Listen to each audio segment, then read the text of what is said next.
The so-called Glam yoga teacher is in court.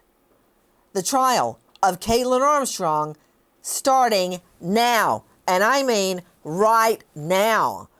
Can the yoga teacher, now charged with murder of her love rival, a world-class, beautiful female biking star, but can Kaitlin Armstrong charm the jury the way she has charmed so many others, including her own jailers?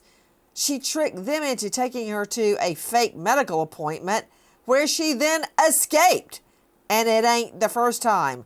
Remember her hiding out in Costa Rica after she got a makeover, including a nose job, to somehow elude authorities? Well, the U.S. Marshals were on to that. Finally in a court of law. And you know who's getting lost in the sauce, seemingly outshined by her glam? Moriah. A young girl in her 20s wants nothing more than to ride her bike and get one trophy after the next, after the next, after the next. Her parents so proud. This girl, Moriah Wilson, a world-class dirt bike champion, gunned down, chased through a house, cornered in a bathroom, and shot multiple times. Why? According to prosecutors, because she dared to have a meal with Kaitlin Armstrong's cheating boyfriend. I'm Nancy Grace. This is Crime Stories. Thank you for being with us here at Crime Stories and SiriusXM 111. Oh yes, there's 12 in the box. That means the jury has been selected, and I guarantee you that at this very minute they are eyeballing the so-called glam yoga instructor, Kaitlin Armstrong. Take a listen to this. Detective Richard Spiller, Austin PD.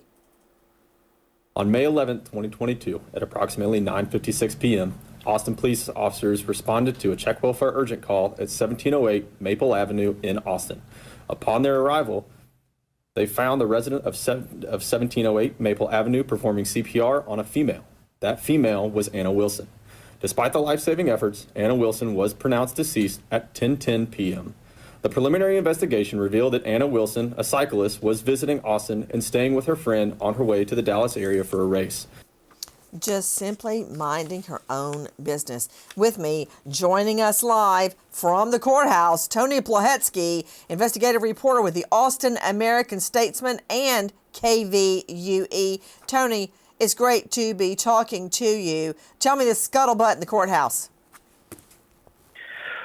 Well, opening statements, as you mentioned, begin any minute now. And Nancy, the big question going into those opening statements is that this could likely be the first time we hear any kind of defense that is lodged by Kaitlin Armstrong's defense attorneys. What will they say? How will they defend her against what police and prosecutors have described as this mountain of evidence? So really all ears and all eyes are going to be on her voluminous, might I add, defense team this morning. You know, I've seen her and just recently, and she does not look the same way she did at the time, but she's still a beautiful woman. You know how hard it is to get a conviction on a female in this country? Because when you see, not me, but many jurors, when they see a woman sitting at the counsel table accused of a crime, they think, oh, she reminds me of my mom. My mom could never do anything like this. Or she reminds me of my little sister. Or she reminds me of my very first girlfriend in high school. Alan Bennett joining me, a high-profile lawyer, now partner at Gunter, Bennett & Anthus. Hey, Alan, thank you for being with us. Right or wrong, it's much harder to get a conviction, much less for murder, on a woman. I think you're correct, Ms. Grace. In fact, I think we have all been somewhat aware of that ever since Lizzie Borden walked out of the courtroom a free woman years and years ago. That was before my time, I think, but go ahead. Well, just mine too, but maybe not by a whole lot. Guys, he's talking about Lizzie Borden. Took an axe, gave her parents how many whacks? 40. Thank you, Jackie, the legal scholar over here in the corner. Yes, you're right. But, the Lizzie Borden escaping justice kind of escaped my mind. Why is it so hard to get a conviction on a woman? I've gotten them. Don't worry about that. But it is harder.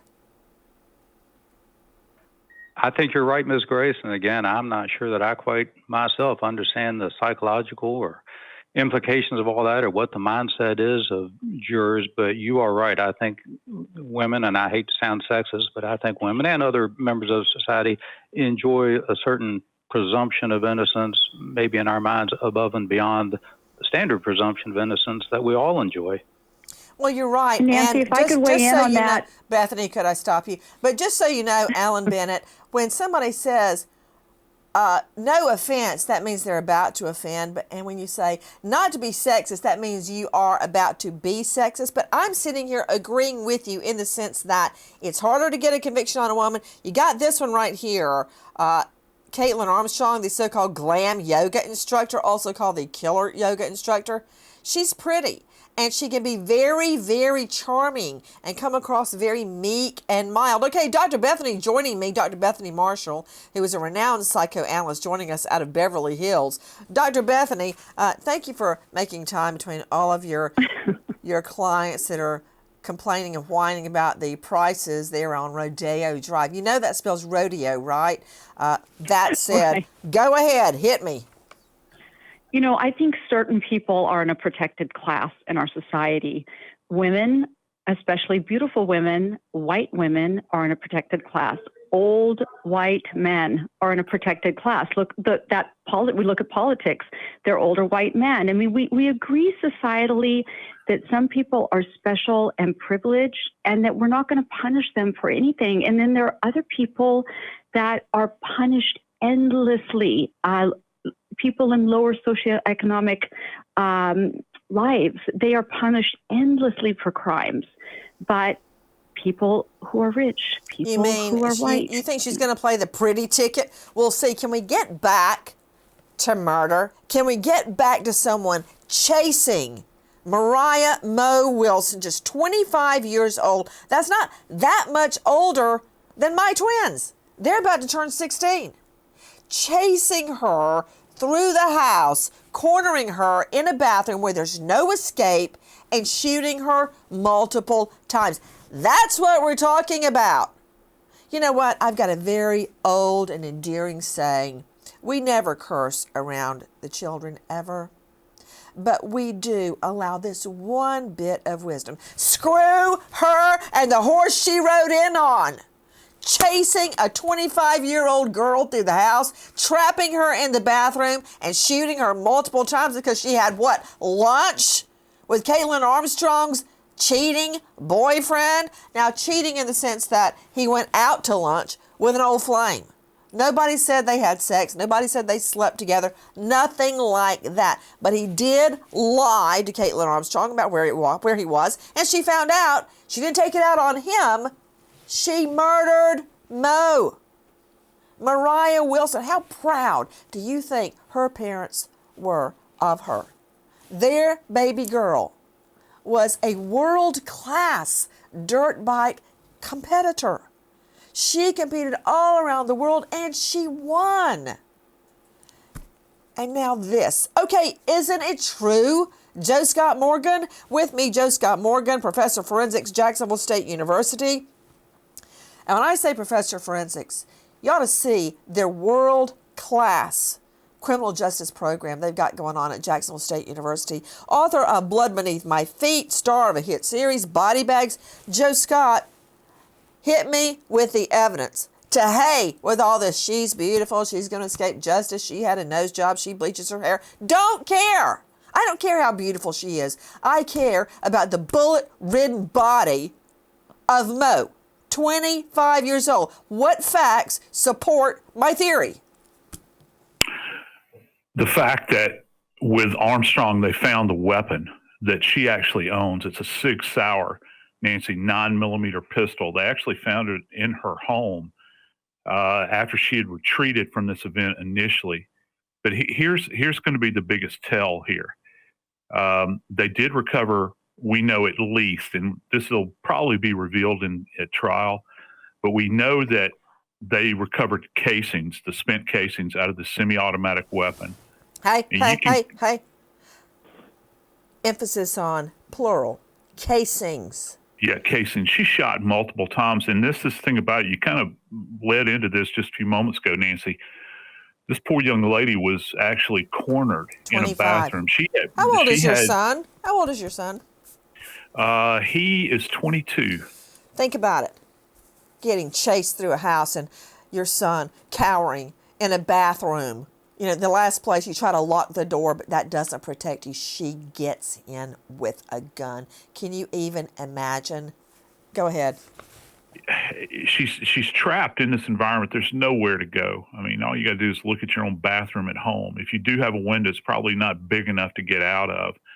But, you know, when you've got somebody bearing down on you who, you know, by her own admission and action, she's an athlete as well. Certainly not at the level of Mo, but, you know, and then she comes armed. And at this point in time, she's leaving behind these casings that eject out of this weapon, multiple.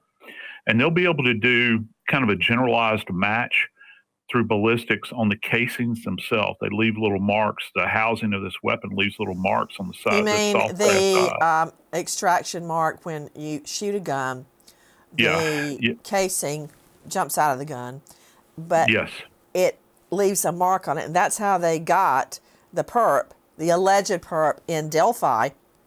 He cycled a bullet through the gun. He never fired it, but he must have he racked the slide. Yeah, he racked the slide back and ejected that live round.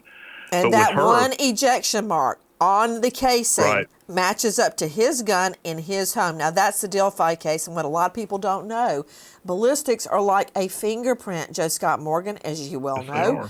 I've done it myself at the crime lab. You get your known bullet, which would be the bullet out of Moriah's body, or the bullet that went through her body. It's lying on the bathroom floor. Maybe it's lodged in the wall. Carefully, you get it out with pliers or tweezers. You take it to the crime lab. You get what you believe is your murder weapon. You put a bullet in it. You shoot it into a tub of water or, you know, a bunch of pillows, whatever your crime lab uses to absorb the bullet. You get that bullet out. You put them beside each other under a microscope. And it is as clear as a bell. It's called striation marks. As that bullet hurtles down the barrel of a gun, the inside of that gun is like a fingerprint. The way that the metal dried and cooled down when the gun was made, there's only one gun with those little bubbles and markings inside, and those little irregularities leave only one of a kind striation or markings etched on the bullet as it hurtles through so quickly. So you get the two bullets and you turn them around and look, and you'll see the same wiggles and grooves on both bullets. And it, bam, is a match, and that's your murder weapon. That's how they do it. You're absolutely right, Nancy. And that weapon is going to be unique to her in the sense that there could have been 5, 10 other weapons that were made exactly like that on that particular day at that factory. But however she has treated that weapon in life, how many times it's been fired, what type of ammunition, makes those markings unique to that weapon. The one thing that we will not have in this case is going to be any gunshot residue on her. Remember, there was a big lapse of time. So that's kind of to their deficit. Whoa, hold on. When you shoot a gun, a fine mist expels of gunshot powder. And it's so fine you really don't even see it. Like in the cartoons, you see a puff of smoke come up. You don't see it in real life. But as many people compare, it's like taking a powder puff and going poof, and the powder dissolves in the air. It's just that fine or finer. And when a person's hand that has just fired a gun, they don't even know it. But their hand to about 36 inches up their arm, maybe even on their clothes, can have that very fine gunshot residue on them. And what Joe Scott is saying in regular people talk is that all you have to do is this, and you get rid of it, just like baby powder. Wash your hands, rub them on something. It's gone. And they didn't you can wipe them on your pants. And they didn't get to Kaitlin Armstrong in time to do a sufficient GSR gunshot residue test. So Yeah, we're screwed on that, but keep going. I Yeah, want to I think- understand the facts that show that Moriah was chased through the house. Hey, Tony Plahetsky, the crime Yeah. scene is a friend's home. Moriah was staying at a friend's home while she was there competing. Tell me about that neighborhood. What do we correct. know about that house? Yeah, so it's a house in East Austin, a well-known gentrified area of our city. Nancy, is where many young people live in our city. And I think one thing that is also so signature to this case and this investigation is that Kaitlin Armstrong's Jeep SUV, in addition to the ballistics testing and results that we've been talking about, police and prosecutors first got on to Kaitlin Armstrong as a suspect because they saw her Jeep SUV stalking that area around the exact same time. You are so right, Tony Plahetsky. You know, for a lot of us, you see one Jeep go by, you've seen them all. Take a listen to Erica D, as in Delta, from Crime Online. As the Austin Police Department investigate, they reach out to neighbors asking for surveillance video. A neighbor's camera pointed at the driveway of the home where Wilson was staying showed a black Jeep Grand Cherokee drive past the house just 1 minute after Wilson went inside. In the meantime, police reach out to Colin Strickland, who agrees to an interview at his home. When police arrive, they see a black Jeep Grand Cherokee in the driveway, the same one seen in the surveillance video. The same one in the surveillance video. Now listen to our cut. 153B brother. It's the Austin Police Department Detective Richard Spiller. Our investigation shows that before her death, Wilson was in the company of Colin Strickland. The preliminary investigation revealed that Colin dropped Wilson off at 1708 Maple Avenue at approximately 8:36 p.m. Investigators obtained Ring camera video from the neighborhood that captured a vehicle at 1708 Maple Avenue within 2 minutes of the time Colin dropped off Wilson. It was later discovered that vehicle was registered to Colin's girlfriend, Kaitlin Armstrong. Yeah, you know what? I love the DMV. They're so, Department of Motor Vehicles, they're so maligned. They're so mistreated. They always get a bad rap. You know what? DMV has helped me solve so many cases. And guess what? It also helped solve the Idaho force slay because Brian Kohberger was driving around in his white Elantra. And the moment white Elantra was put out there, 2 campus cops start digging through all the white Elantras that are registered to where he was going to school. And they find his name, his apartment number. They go by, they see that tag number, they immediately log it back to Brian Kohberger. They find out everything they can about him. And that's how the case really got cracked open at the get-go. And here, tell me about it, Tony Plahetsky. What does the surveillance video show? And then to you, Bethany Marshall, because I got a whopper for you. Go ahead, Tony. Tell me about the black vehicle circling the crime scene. Yeah, so it was around that same time, around 8:30 at night. And the way it happened is that police, Okay, wait a minute. 8:30, Moriah and the Armstrong boyfriend, Colin Strickland, they were home by 8:30? Yeah, it was an early night. I mean, they had gone swimming at a pool, a well-known municipal pool here in Austin called Deep Eddy. Nancy, from that pool up the hill, there's a restaurant that they went to. They grabbed a couple of burgers, and then they called it a night. So there's no sleeping around, shacking up at a motel, nothing like that. No clubbing, no drinking. They go swimming, they get a burger, and he drops her off, and she gets murdered over that. I'll get back on. What? And well, I was just also going to point out with regard to the video, we know through video and the use of DMV video, police say that they were able to rule out Colin Strickland as a suspect because he did exactly what he told police he did. He dropped Mo Wilson off. And I don't even know if I would call this cheating. Dr. Bethany, that's another thing for me to ask you because as I've always said my whole life, I will have lunch or dance with anybody. Don't care. I would not classify this necessarily as cheating, although he did lie to Kaitlin Armstrong about it. I don't even know if this rises to cheating. But go ahead, Tony Plahetsky. I've got to set the table for Dr. Bethany. And trust me, she only uses silver and fine china. So give me all the facts. So they pretty quickly dismiss Colin Strickland as a suspect. And then the police within 24 hours are knocking on every neighbor's door. And one of the neighbors says, hey, I've got this Ring camera video.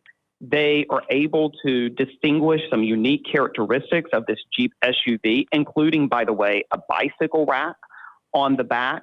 And then another neighbor suggests that he saw someone leaving the home around the time of the murder and possibly pushing a bike. And that bike was later found kind of hidden in some bushes.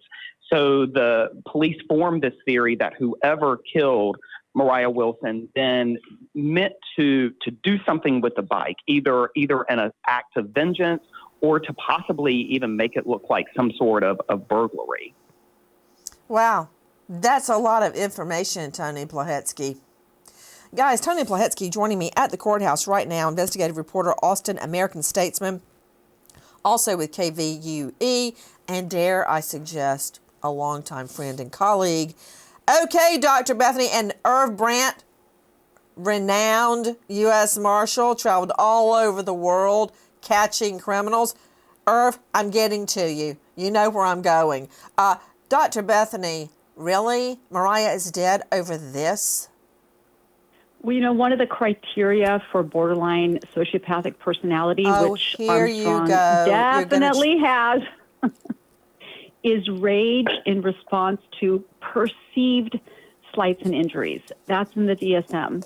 So that's one of the criteria. Perceived she probably, with slight people who injuries. have borderline, I'm just writing this down. Go ahead. Slights and injury. You see that all over the DSM, the Diagnostic and Statistical Manual of Mental Disorders, that women, especially with personality disorders, respond to perceived slights and injuries negatively. And in this case, obviously she has pathological jealousy. It reminds me of those chimps that are fawned over by their owners, and then one more person comes onto the property and they get their face ripped off by the chimp. It's a very primitive anger.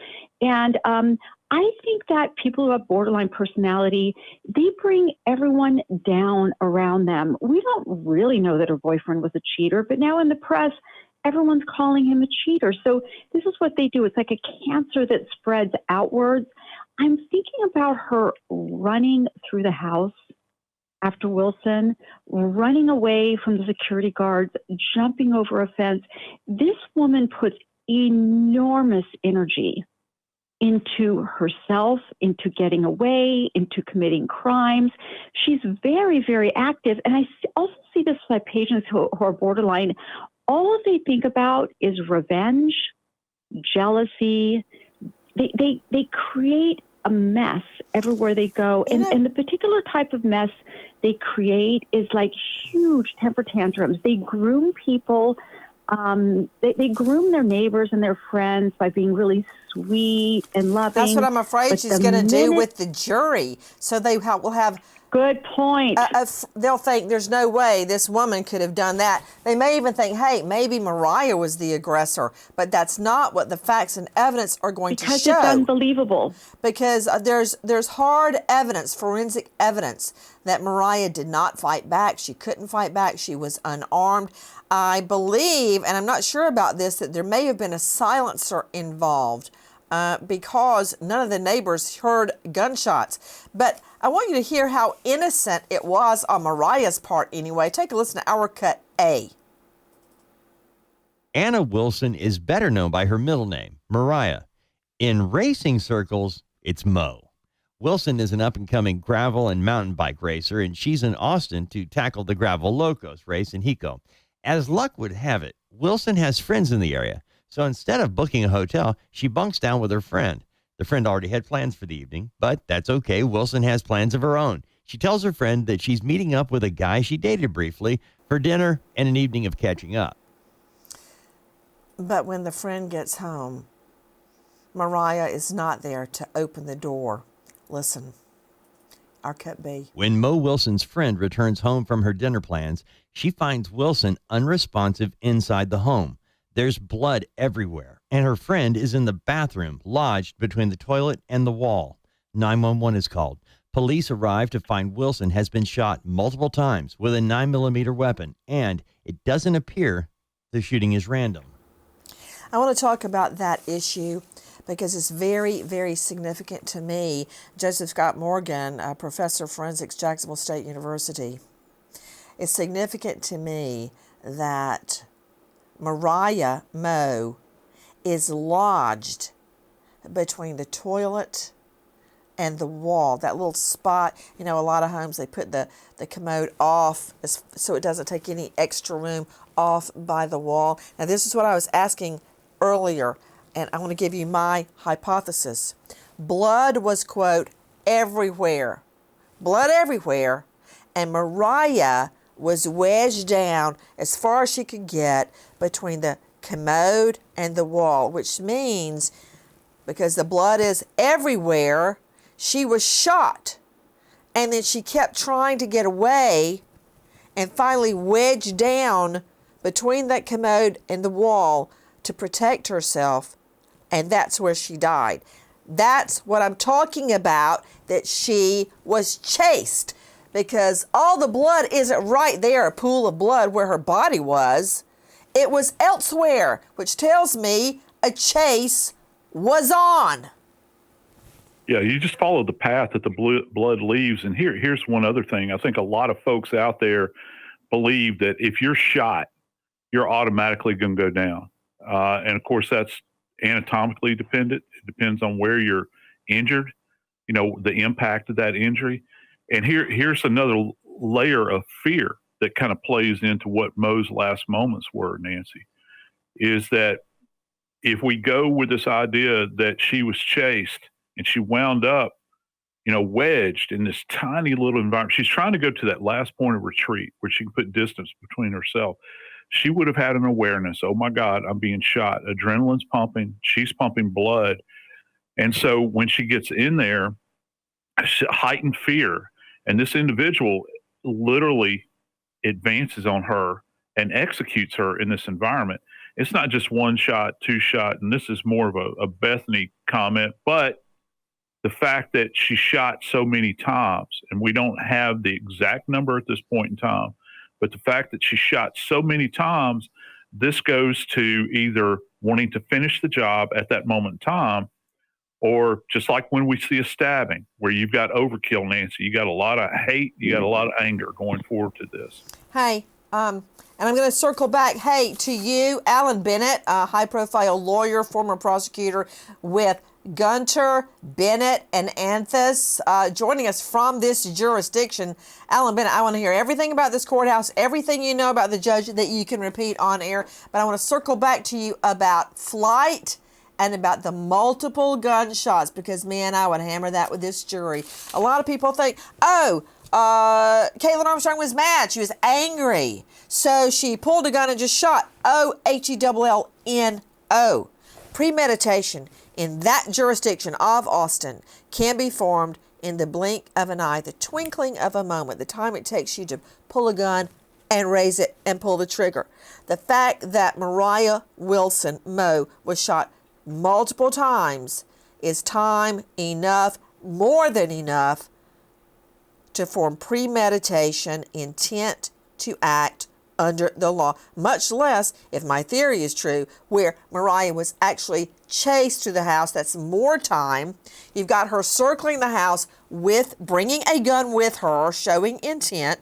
All that time, she could have just kept on driving, but no, she went in and gunned down Moriah out of anger over a hamburger. Really? They had a hamburger together, so she gets the death penalty? No, I don't care how glamorous she is. She can go straight to supper with Satan for all I care. So we're talking about what's going to be, and it's happening right now, by the way. The opening statements are happening. Now, catch this. The police actually had Kaitlin Armstrong in their grasp. They did not arrest her on suspicion of murder. They let her go because of a technicality in a previous warrant where she did not pay for Botox, and she got away. She left without paying, and there was a warrant on her for that. They could have grabbed her right then on that warrant, but no, they let her go, and she took off. But I want you to hear this. I want you to hear cut 154. This is Detective Richard Spiller from Austin PD. The Austin Police Department's TAC Intel unit located Colin at his residence, and he agreed to an interview. Members of the TAC Intel unit located Armstrong, and she was arrested for a misdemeanor warrant issued out of Travis County. Armstrong was transported to the main police station and interviewed. Armstrong was questioned about her vehicle being in the area as pictured on the Ring camera. However, she would not confirm or deny being in the area of the murder and quickly terminated the interview.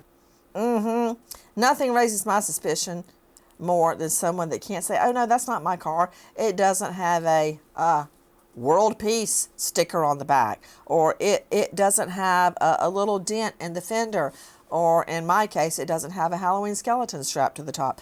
You should be able to look at a car and say, oh, that's not my car because it doesn't have whatever. But she saw the video of that car, her car, going around and around the soon-to-be murder scene. She said, I don't know, what? And left. And they let her go, even though she had a misdemeanor warrant on her for failure to pay for, of course, Botox treatments. I love that part. Police want to talk to her, but she is nowhere to be found. And then we find out this. Take a listen to our cut, F as in Frank. Police want to talk to Armstrong again, but she's nowhere to be found. Not only did she disappear, she deleted all her social media accounts. Law enforcement is on the lookout for Armstrong driving her black Jeep Grand Cherokee, but 3 days later, video is released of Armstrong in Austin's airport. Investigators say she flew from Austin to Houston and then on to New York. Surveillance footage shows Kaitlin Armstrong flying into New York's LaGuardia Airport on May 14th. Then, on May 18th, the day after a murder warrant was issued for Armstrong, someone dropped her off at New Jersey's Newark Airport, but there's no record of her taking a flight.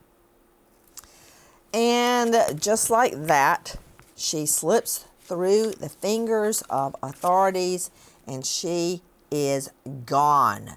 Joining me right now, Irv Brandt, Senior Inspector, U.S. Marshal Service, International Investigations, Chief Inspector, Department of Justice, Office of International Affairs, best-selling author of Solo Shot, Curse of the Blue Stone, and Flying Solo, Top of the World, both on Amazon, which I believe he incorporated all of his world travels hunting down criminals like Kaitlin Armstrong to create Solo. Okay, Jack Solo. Irv Brandt, thank you for being with us. So, there is a massive search for Kaitlin Armstrong. She slips through their fingers. They got to be very embarrassed. They should be.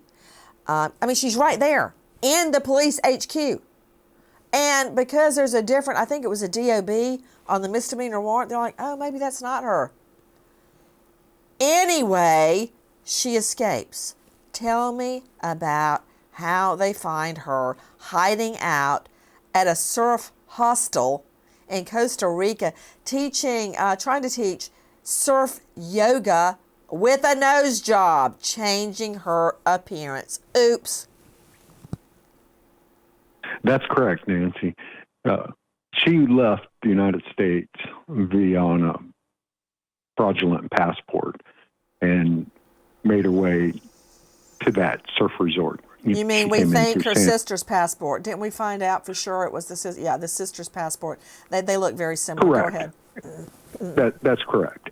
And since she came in under a different name, and she used multiple aliases while she was in Costa Rica, and she made her way to the surf resort where she changed her hair color. She had cosmetic surgery.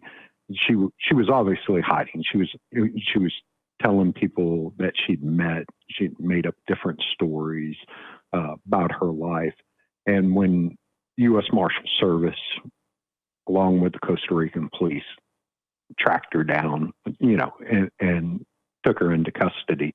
She waived her right to deportation hearings and voluntarily returned to the United States, escorted by the United States Marshal Service, and was taken into custody into Texas, where she was housed until time of trial.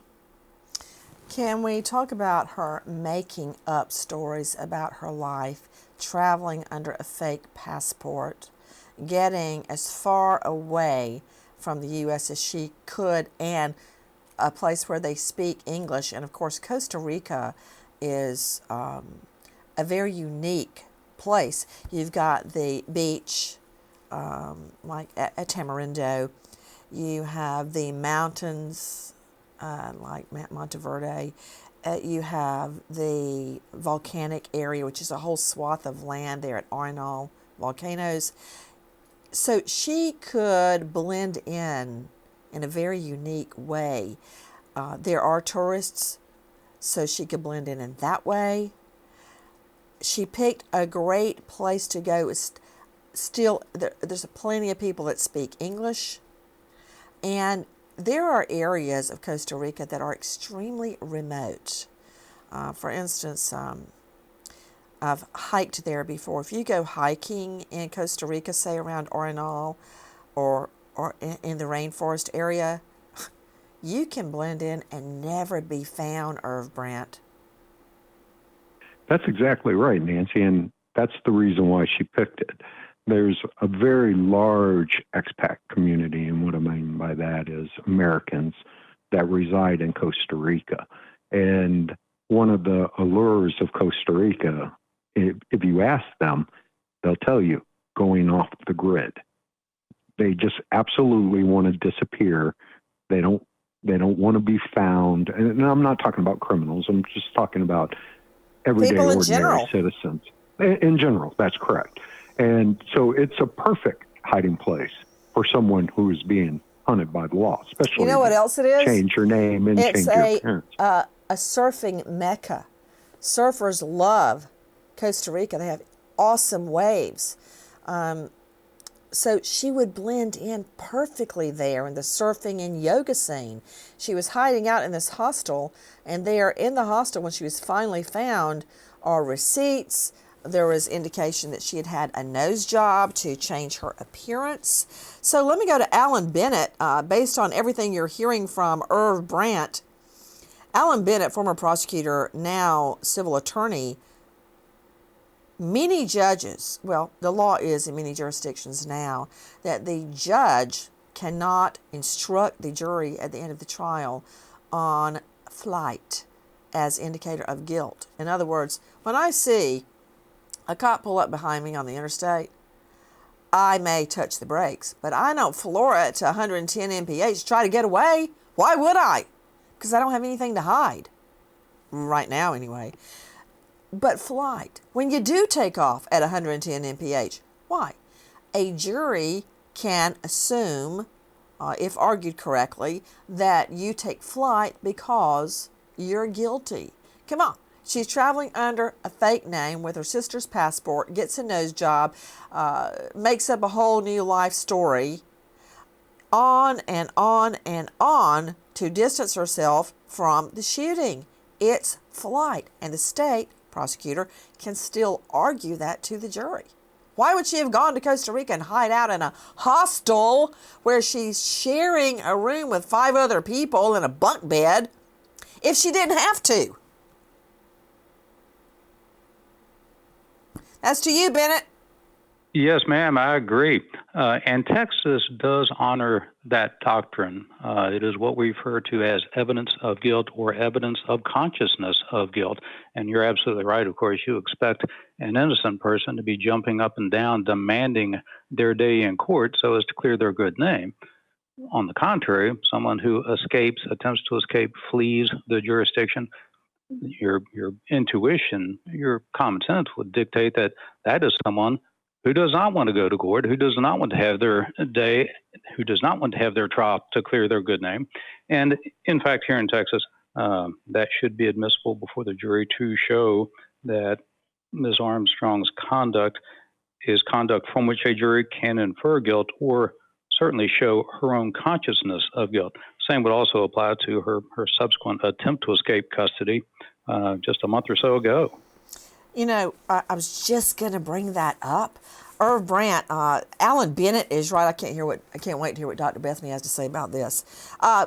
Irv Brandt, you know, in the past couple of weeks, she faked up an illness to get an appointment away from the jail, a doctor's appointment. And they take her to the appointment off-site, and of course, she makes a run for it. And the jailers were in no physical shape to give chase. I can just say that right now.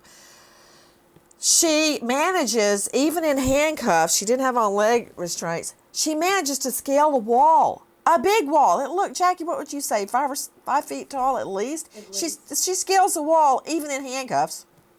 They finally get her. So Irv Brandt, this woman is intent on escaping. Why then?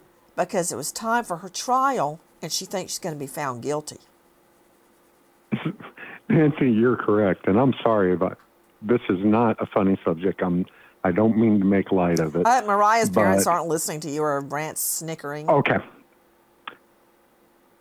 I watched the video of her that went viral, of her just torching in a race those deputies while she's in a waist chain and handcuffed to her waist, and she's still.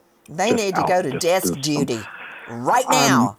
Nancy, I'm not going to make fun of them because it happens. In my 30 years of law enforcement, I have had suspects who were in cuffs break away from me, and I had to chase them down.